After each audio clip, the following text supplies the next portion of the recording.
You go sit over there. Okay. Welcome to another episode of Troll in the Dungeon. I, of course, am your host, Stephen Gasensky, the Troll in the Dungeon.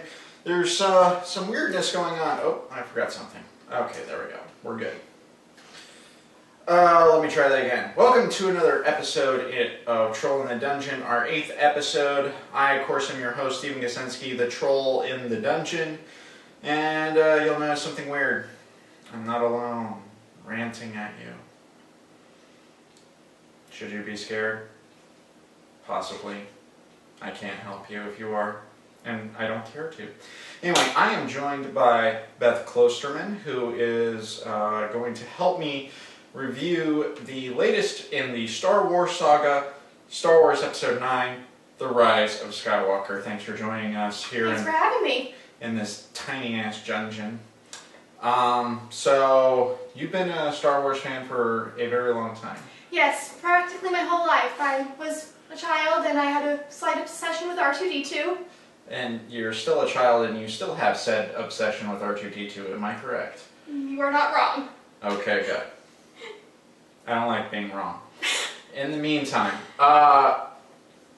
so what are some of your thoughts on Rise of Skywalker when you went to see it? You saw it opening night, as yes, I did as well. So what were some of your thoughts with the film? I really enjoyed it. I think it is the best of the sequel trilogy. Okay. What are any particular highlight scenes for you? Any particular scenes that made you groan audibly in the theater? Well, I think that the trio of Rey and Finn and Poe was finally well established because I have been waiting 3 films to see how the new Golden Trio will be developed, and then finally I got to see that. Yeah, because in the previous films, not all 3 were in frame, no. and not even in the same scene at the same time for a lot of the film until the very last scene of Last Jedi, and maybe one scene in Force Awakens, but we finally got to see their dynamic, so that was nice to see. Yes, definitely. Any other particular highlights for the film for you? Any particular emotional moments that were very poignant? Well, I was a little surprised by Rey's parentage, or I guess grandparentage, you would say. Mm-hmm. I fully expected from Force Awakens that she would be a Skywalker, but I think their decision was a good one, and I think it worked well, and I thought it was a nice parallel to Luke, both being the offspring of a Sith Lord. Okay. That kind of makes sense. See, I was kind of hoping she would still be a nobody, like they did in Last Jedi, but because giving her the parentage of being a Palpatine kind of made the galaxy a whole lot smaller, which is one gripe I have with Star Wars, in my personal opinion, but that does not mean I'm always right, unfortunately. That's why they won't let me write films in their universe. In the meantime, did you enjoy the appearances of some of the older characters, such as Leia, which was it was difficult to do with the passing of Carrie Fisher, yes, so they had to use a lot of unused footage from Force Awakens in particular. Mm-hmm. How do you think the filmmakers handled that well? Or? I think they did. I didn't really notice any real discrepancy, like, oh gosh, that was totally edited in. It seemed natural, it seemed to flow well. Mm-hmm. Okay. The surprise. We'll be discussing some spoilers here, so forewarning for this whole video. What about the appearance of Han Solo? That made me so happy. I think I may have audibly gasped a little bit in the theater. Yeah. And it's sort of a mental ghost, not a force ghost, if you will. Yes, but exactly. Mental projection for yes. Kylo Ren or Ben Solo, mm-hmm. and there was a lot of callbacks to The Last Jedi, and more so The Force Awakens, considering they had the same director, and Luke's appearance, yes. kind of retconning his stuff in Last Jedi, which kind of irked me personally, and I felt like half the film was a retcon of Last Jedi. Did you have that kind of impression, or? Yeah, it seemed in a way they were trying to make up for Last Jedi's mistakes. But were they all mistakes? That is the real question. Yeah, that is a good question. Do you think Last Jedi was a mistake overall? I think The way I like to describe it is it had a lot of potential and it did not live up to the potential in my opinion. Okay. And I think going from Force Awakens, which I thought was pretty good, to Last Jedi, which had a lot of lost potential, and then Rise of Skywalker had to try to bring the whole sequel trilogy together, and then that was what I think is kind of a big job to fulfill, and I think it did it well. Okay.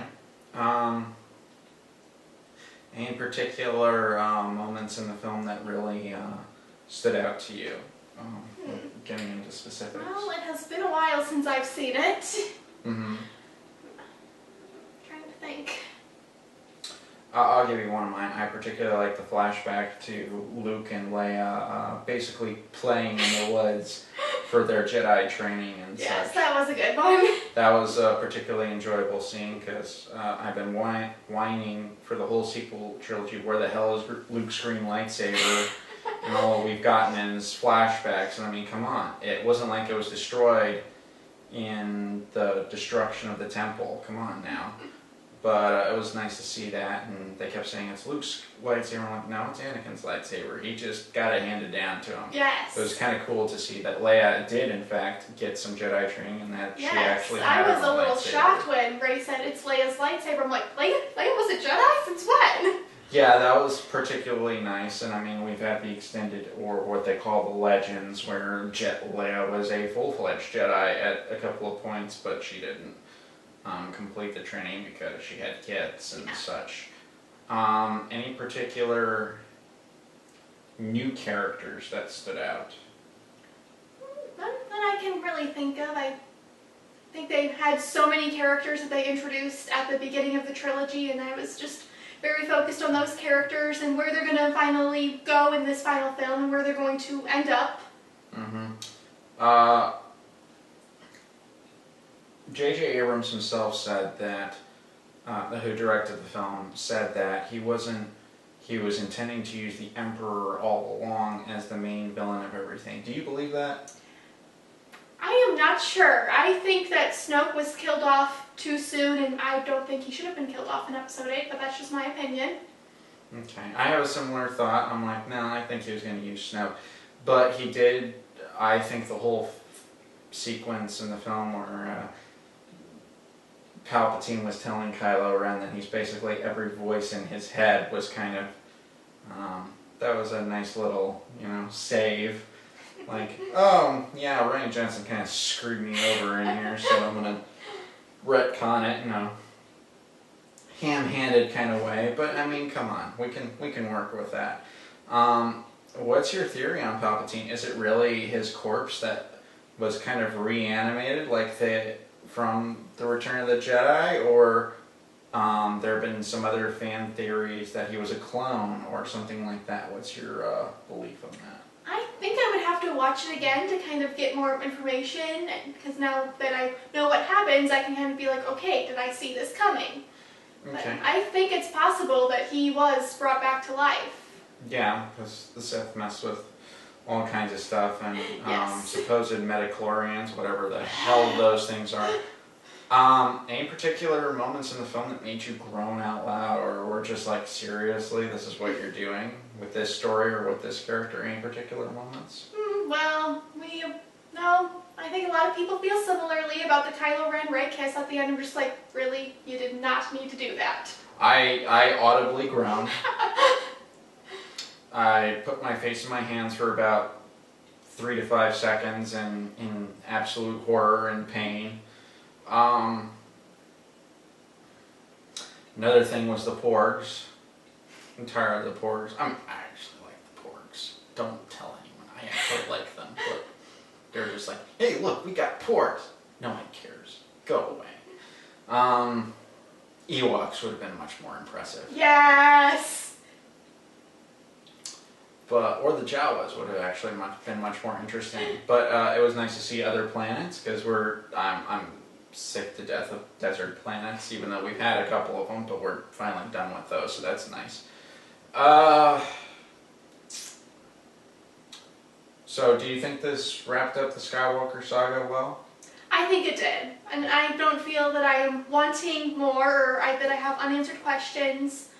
And I'm sad that the original trilogies are over, but all good things must come to an end. Okay. Do you think they're going to be considering doing a more with the sequel characters like Rey, Finn, Poe, Dameron? It's hard to tell at this point, but I would not be surprised if it happened. Okay.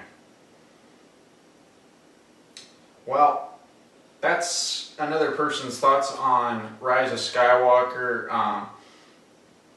I had some thoughts on it, including the fact that I think that half of the film was a retcon, and I don't think for some of it, I don't think it was handled as well as it could have.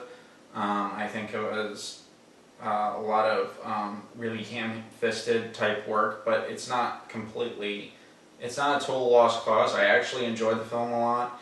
Is it in my top 4 favorite Star Wars films? I don't think so, but it was very enjoyable to watch.